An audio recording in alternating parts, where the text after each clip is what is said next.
Abdul Qadir. Kalau salah namanya protes tidak apa-apa ya. Kemudian marilah kita bersama-sama pada hari ini mengucapkan syukur kepada Allah Subhanahu wa taala karena kita diberi kesempatan untuk hadir di ruangan ini. Hadirnya kita di ruangan ini sebenarnya adalah untuk meresmikan resepsi pernikahan anak kita Mahendra. Saya panggil Mahendra atau panggil Mahendra? Oke. Anak kita Mahendra dan Latifah yang hari ini sedang melaksanakan peresmiannya. Kita datang ke sini sebenarnya adalah untuk saling mendoakan agar mereka berdua ini yang baru menempuh kehidupan yang baru ini bisa tercapai cita-citanya dan sampai ke ujung.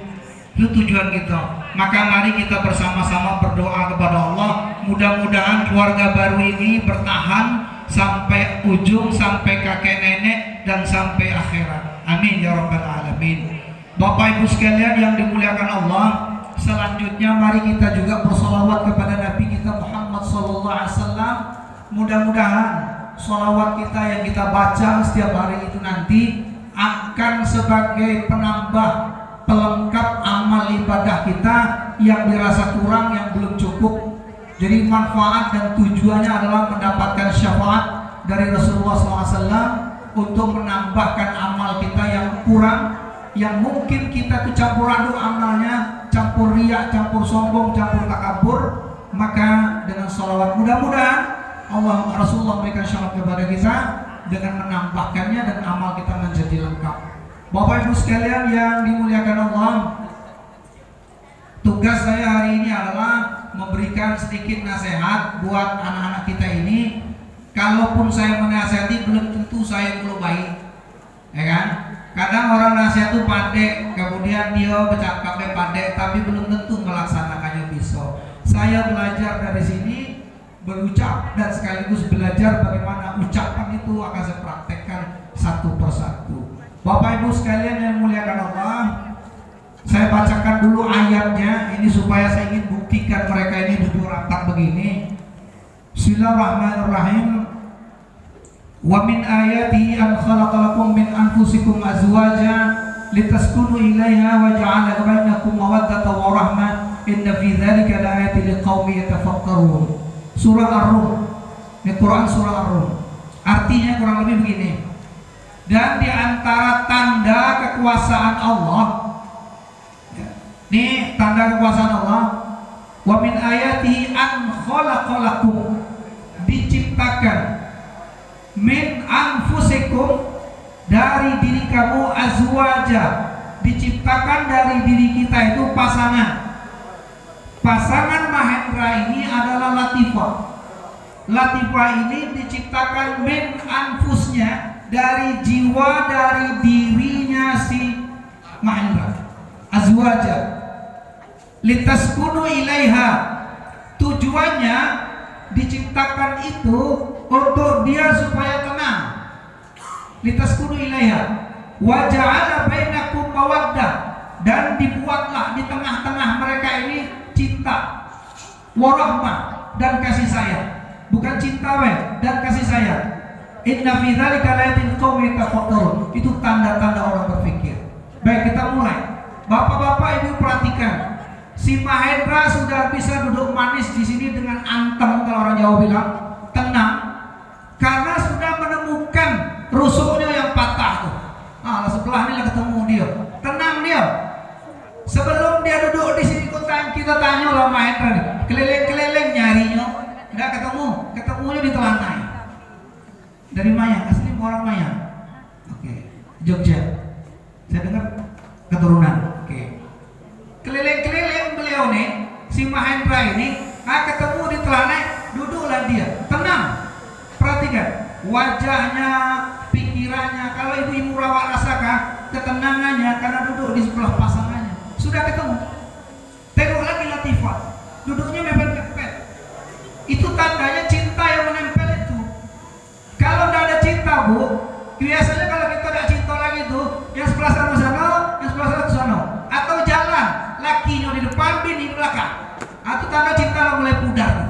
Ya, kalau cinta yang baru nih, contoh cinta masih hangat-hangat Bapak Ibu, hangat-hangat, duduknya berdempetan, nggak mau pisah. Itu cinta itu. Jadi ini namanya mawaddah. Cuman kata Allah, mawaddah ini tidak akan langgeng. Cinta itu tidak langgeng karena kita cinta itu biasanya kita kalau melihat itu dari fisiknya. Saya tanya si Lingga Mahendra, kau cinta betul sama sama Latifah itu karena fisiknya ya kan? Pertama kau lihat fisiknya kan? Kira-kira kau mau nggak sama Latifah kalau matanya udah ada? Kira-kira? Atau kepalanya udah ada? Atau hidungnya di belakang? Pasti dia mau. Dia tengok normal, hidungnya di depan, mulutnya ada, matanya ada, tangannya lengkap. Oh dia mau. Fisik dulu. Kalau seandainya Lingga apa Mahendra, kalau kau mencintai si Latifah itu melihat fisiknya, itu kemarin. Sebelum kau melangsungkan pernikahan itu, kau memang boleh lihat fisiknya dulu. Tapi setelah kau duduk di sini, kau buang semua tentang fisik itu. Sebab sebentar lagi Latifah akan berubah bentuk. Kira-kira begitu ya Bu? Berubah bentuk kan? Kalau kemarin itu bentuknya itu kayak gitar Spanyol, nah ya, ada pinggangnya kan? Tunggu 2 tahun, bentuknya berubah kayak gitar gambus. Nah, kira-kira begitu. Itu. Dan kaget si Lingga dan Mahendra, Mahendra, jangan kaget lihat perubahan fisik dari Latifah. Kalau kau mencintai fisiknya, jelas besok kau bubar. Nggak cocok lagi dengan ekspektasi saya kemarin. Saya kemarin menikahi orang yang ada pinggangnya. Sekarang kau nggak ada lagi, kemana begini? Kalau kau mencintai itu, maka selesailah perkawinan itu tadi. Tapi kalau kau mencintai jiwanya, harga dirinya, semua itu tadi dalamnya, maka kau akan selamat dan seterusnya. Disitulah warahmahnya. Allah ciptakan juga di antara kalian berdua itu kasih dan sayang. Itulah disebut sebagai kasih dan sayang itu. Dan tujuan kau duduk di sini sebenarnya adalah mencari kebahagiaan. Selama ini kau belum bahagia. Walaupun kau dekat sama ibu bapak, tapi belum bahagia sejati. Bahagia sejati ada di sebelah kamu tadi. Itulah yang buat kau bahagia. Bapak ibu sekalian yang dimuliakan Allah, kalau kita perhatikan ini nasihat buat Mahendra. Pertama begini, pernikahan itu adalah selalu bersama dan tetap dalam satu tujuan, meski dengan cara yang terkadang berbeda. Besok itu setirnya adalah Mahendra, Latifah adalah co-drivernya. Jangan ikut-ikut nyetir, mobilnya nombor. Jadi tujuan kita sama, ke puncak kebahagiaan adalah sakinah, mawaddah, warahmah. Itu tujuannya. Nah, mencapai itu pasti pikiran kau berdua. Apalagi si Latifah sudah MSI, sudah gelarnya sudah 2, S1, S2. Kamu baru S1. Sudah lagi S2. Mudah-mudahan, amin. Sudah sarjana dua-duanya. Tentu pola pikir berbeda, akademis berbeda. Maka dari itu tujuan itu kadang-kadang sama, tetapi dalam cara yang berbeda. Disitulah letaknya bahwa satukan tujuan dan ingatlah bahwa perbedaan itu dalam mencapai tidak ada masalah. Yang penting perbedaan itu tujuannya kita capai sama-sama. Jadi jangan dipusingkan masalah cara, tetapi cara saya, cara Mahendra, cara Latifah itu berbeda untuk mencapai tujuannya, tetapi tujuannya satu. Jangan pula Mahendra tujuannya ke kiri, si Latifah tujuannya ke kanan, tidak cocok. Maka kalau kau mencari tujuan A1, maka mencapai sama-sama di situ. Itu yang pertama. Yang kedua, pernikahan yang hebat itu bukanlah ketika pasangan sempurna bersatu, tetapi pernikahan yang hebat itu di mana saat pasangan tidak sempurna menikmati perbedaan mereka. Orang menikah itu adalah pasangannya tidak ada yang lengkap, tidak ada yang lengkap, maka tidak ada yang sempurna. Maka di dalam kekurangan itu saling menikmati. Latifah, pasti itu.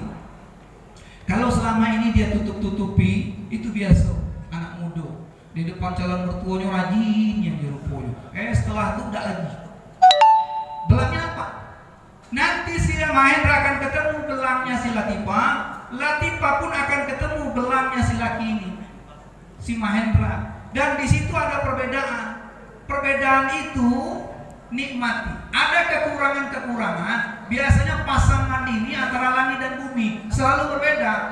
Tetapi di situ letaknya bahwa laki-laki hebat atau pernikahan hebat itu adalah dia menyatukan itu dan menikmati perbedaan itu.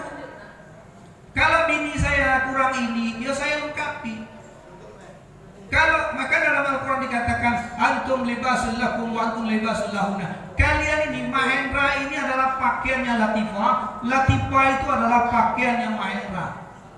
Maksudnya adalah bukan begini. Bukannya Mahendra pakai baju Latifah, pakai daster, bukan. Bukan itu maksudnya. Maksudnya adalah Mahendra menutupi kekurangan dari si Latifah, Latifah menutupi kekurangan dari Mahendra, dan saling menjaga rahasia. Jangan pula si Mahendra besok kalau ronda malam ke pos cerita dulu dia dengan orang tentang bininya. Itu namanya membongkar aib. Membongkar aib itu tidak sesuai dengan Al-Quran. Al-Quran bilang tutupilah dan sempurnakan dia. Itu yang kedua. Banyak lagi nih Pak ya, ada 2 halaman. Tidak apa-apa ya. Sampai berapa jam ini Pak Pewara nih? Yang berikutnya lagi, pernikahan itu seperti sepasang sepatu. Nih sepatu kita ya. Dia kelihatannya berdua, namun sebenarnya adalah satu. Kalau satu saja tidak jadi. Mahendra Wai duduk di sini itu tidak nikah namanya, atau si Latifah itu tidak nikah dia namanya. Dia nampak berdua tapi satu, saling mendukung, saling membutuhkan. Sepatu kanan membutuhkan sepatu kiri membutuhkan sepatu kanan. Jadi tidak ada terpisah. Kalau dia dipisah di antara berdua ini, mungkin akan frustasi di antara mereka ini. Kalau kita pisahkan, maka kalau mereka sudah bersatu begini seperti sepatu lah, dia tidak bisa dipisahkan dalam kehidupan mereka. Itulah ibarat pernikahan itu macam sepatu. Ya, itu yang ketiga. Saya lanjut lagi, biar cepat dikit. Apa yang membuat pernikahan orang dulu langgeng? Nah ini kita coba analisa. Apa yang membuat pernikahan orang tua-tua kita dulu langgeng berpuluh-puluh tahun? Kenapa itu? Karena mereka jatuh cinta setiap hari. Setiap hari cinta ya. Pada orang yang sama. Bukan jatuh cinta tiap hari pada orang yang berbeda. Maka kejadian apapun, baik itu kesedihan, ujian, cobaan, itu bisa dilewati oleh mereka karena mereka bersama jatuh cinta. Jadi jatuh cinta itu setiap hari dia jatuh cinta dan di orang yang sama. Kalau Mahendra jatuh cinta sama Latifah, jangan sama tetangga atau kawan yang lain. Jelas godaan itu berat. Ada ilustrasi berkata begini. Ini untuk si Mahendra dan Latifah. Ini macam kita yang sudah lama-lama lihat. Mahendra dan Latifah ibarat kata kamu sekarang ini sedang melihat hutan belantara. Alangkah indahnya hutan itu ya. Indah betul itu. Pohonnya lebat, ada air mengalir di situ. Indah betul. Kamu melihat dari jauh itu seperti indah. Itulah pernikahan. Pernikahan itu sebelum kita nikah itu indah betul. Kau pengen nikah, dikejar-kejar. Misalnya calonnya itu di Amerika sana, dikejar sampai ke sana. Tidak peduli. Saking apa itu? Karena indahnya pernikahan itu. Tapi hati-hati Mahendra, setelah kau masuk ke pintu gerbang hutan itu nanti, begitu kau berada di tengah hutan-hutan itu tadi, maka di situ banyaklah binatang buas di dalamnya.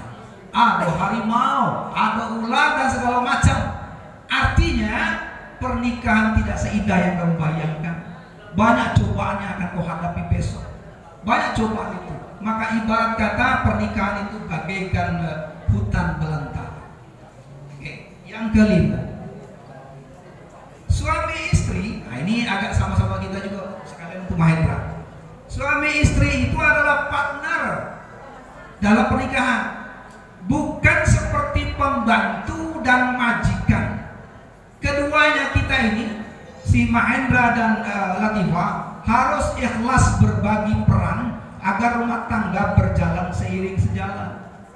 Jadi kita ini, kalau kau dengan si Latifah itu jangan kau bilang pembantumu, kau suruh aku baik, kau cuci kaki aku, kau udah aku sempak kau buatkan aku teh. Tidak begitu.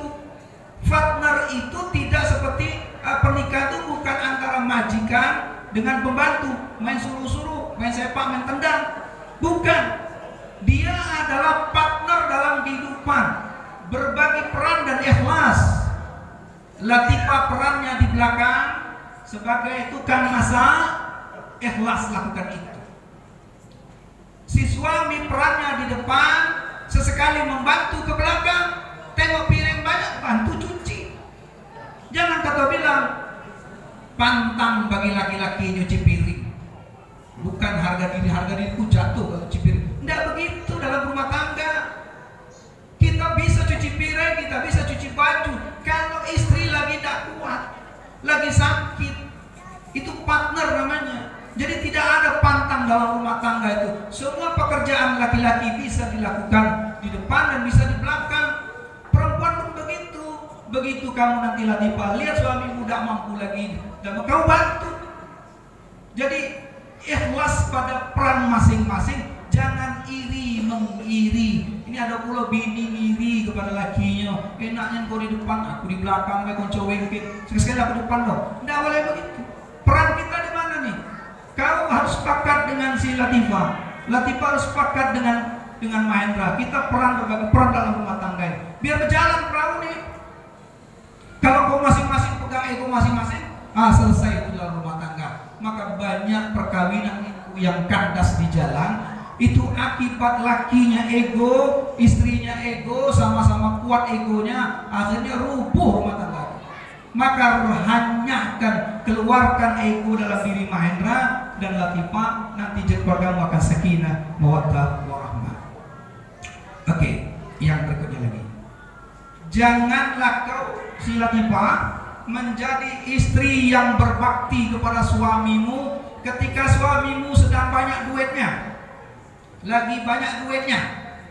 Namun kau harus hadir pula ketika suamimu sedang banyak masalah atau berada pada titik yang paling rendah. Ini banyak kasus terjadi di kita. Begitu lakinya jaya, lengketnya luar biasa, ke mana-mana kedua.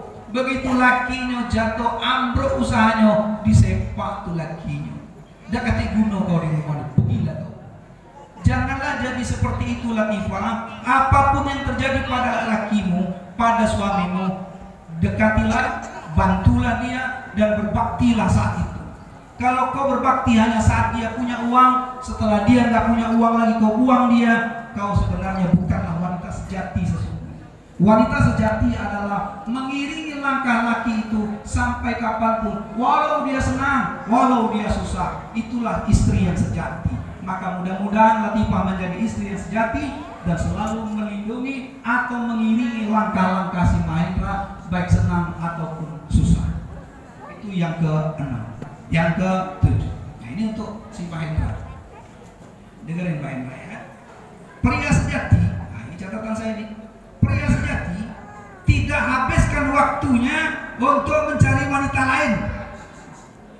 Ya, tapi dia sibuk mencari cara baru untuk mencintai istrinya. Itu laki-laki sejati itu. Jadi laki-laki sejati itu adalah tidak sibuk dengan di luar. Ini kita kadang-kadang, ini contoh nih untuk Mahendra juga. Kalau kau sebelum nikah dulu, kau kan sering main keluar tuh. Tidak jarang balik misalnya, sering main keluar. Begitu kau punya istri, kurangi semua itu. Kurangi kegiatan di luar itu, bercengkramalah dengan istri. Jangan bini ini ngomong sama tembok. Ngomong sama tembok dewean di rumah, kau kawanilah, temanilah dia kemana dia pergi. Dan sibuklah mencari bagaimana cara saya untuk mencintai, memperbaharui cinta saya hijau. Oh, jangan dipikirkan rumput tetangga. Pikirkanlah rumput yang ada di depan kamu. Istri kamu itu yang kau pikirkan. Itulah lelaki sejati. Kalau kau mau jadi lelaki sejati, mau jadi lelaki sejati mau tidak apa? Mau, alhamdulillah. Mudah-mudahan dia kita doakan jadi lelaki yang tidak melirik kemana-mana perempuan kecuali si Latifah. Amin ya rabbal alamin. Kemudian yang ke-8 terakhir lah ini mungkin ya. Jangan pernah si Latifah atau Mahendra banding-bandingkan pernikahan orang lain atau rumah tangga kamu dengan orang lain. Itu berbahaya betul. Itu bang, enaknya orang tuh bang, dikit-dikit beli emas, dikit-dikit beli ini, woi banyak duitnya itu bang. Kita mano, jangan pernah bandingkan itu. Rizki orang sama rizki kita berbeda. Kekuatan suamimu dengan kekuatan suami orang berbeda. Kau sudah terima Mahendra, terima. Kalau dia ngasih 1000, itulah rezeki kalian. Jangan kau bandingkan rezeki yang didapat oleh Mahendra dengan suami orang. Kalau kau bandingkan itu, rusaklah rumah tangga kita. Maka dari itu jangan bandingkan. Jangan bandingkan rumah tangga dengan rumah tangga orang lain. Karena persoalan setiap rumah tangga itu selalu berbeda, tidak ada yang sama. Tidak ada yang sama. Maka persoalan kita yang kita hadapi itu kita selesaikan. Persoalan itu. Nah, kalau kau punya persoalan, itu ada orang tua nih. Orang tua sebelah kanan kita ada, sebelah kiri kita ada. Bercurhat sama mereka. Jangan kau curhat di Facebook. Di-upload di Facebook. Aku lagi punya masalah sama lakiku. Lakiku kurang ajar betul. Jelek itu. Rahasia keluarga kita terbongkar. Ceritalah sama orang tua. Malam sholat, tahajud. Sholat itu penting untuk mengadu kepada Allah atas persoalan-persoalan kamu. Jadi dengarkan Allah itu, nasihat-nasihat dari orang tua kita, kemudian mengadulah kepada Allah. Sholat itu sangat penting bagi kamu sebagai keluarga yang baru. Doalah kepada Allah. Yang terakhir, karena Linggar Mahendra akan tinggal bersama Bapak Qadir dan si Latifah nanti akan pernah tinggal bersama Bapak Pak Karel, maka kamu anggaplah itu orang tuamu. Latifah itu Pak Karel adalah orang tuamu sama dengan orang tuamu Bang Qadir. Jangan kau beda-bedakan. Kalau kau beda-bedakan, apalagi kau sudahlah itu rusak. Dan jangan saling iri. Adil. Kalau kau ngasih beras 1 kilo, 5 kilo ke sini, 5 kilo juga ke situ ke bapakmu. Jangan kau kasih bapakmu 10 kilo, Bang Qadir kau kasih 2 kilo. Itu tidak adil. Di situ nanti Latifah akan marah. Bang, bapak aku kasih 2 kilo, bapak kau 10 kilo. Di mana keadilan? Tidak boleh begitu. Orang tua ini sama. Doa mereka mustajab. Doa orang tua mustajab, doa mertua mustajab. Kalau mereka berdua ini, ya mereka berempat ini mendoakan kesejahteraan kamu, maka kamu akan jadi sejahtera. Mintalah doa kepada mereka, dan kau juga sama Latifah berdoalah kepada Allah, rajin-rajinlah salat, kemudian doalah kepada Allah supaya Allah akan mengabulkan itu, dan kamu nanti akan mendapatkan keluarga yang sakinah, mawaddah, warahmah. Paham kira-kira? Mudah-mudahan paham. Saya kira itulah nasihat dikit dari saya. Mudah-mudahan bermanfaat buat kita semua yang masih dalam masa pernikahan, atau kita yang sudah lama menikah, atau mungkin yang belum belajar baru nikah. Nah, itulah mungkin perlu dipelajari bahwa pernikahan itu gampang untuk mengucap. Ijab kabulnya gampang. Setelah ijab kabul itu sulit sekali. Mempertahankan itu lebih sulit daripada membangun. Bapak Ibu sekalian yang dimuliakan Allah, saya kira cukuplah sampai di sini yang kita sampaikan. Mudah-mudahan ada manfaat bagi kita. Sebelum saya tutup, mari kita berdoa kepada Allah Subhanahu wa taala. Semoga keluarga ini menjadi keluarga yang sakinah, mawaddah, warahmah. Mudah-mudahan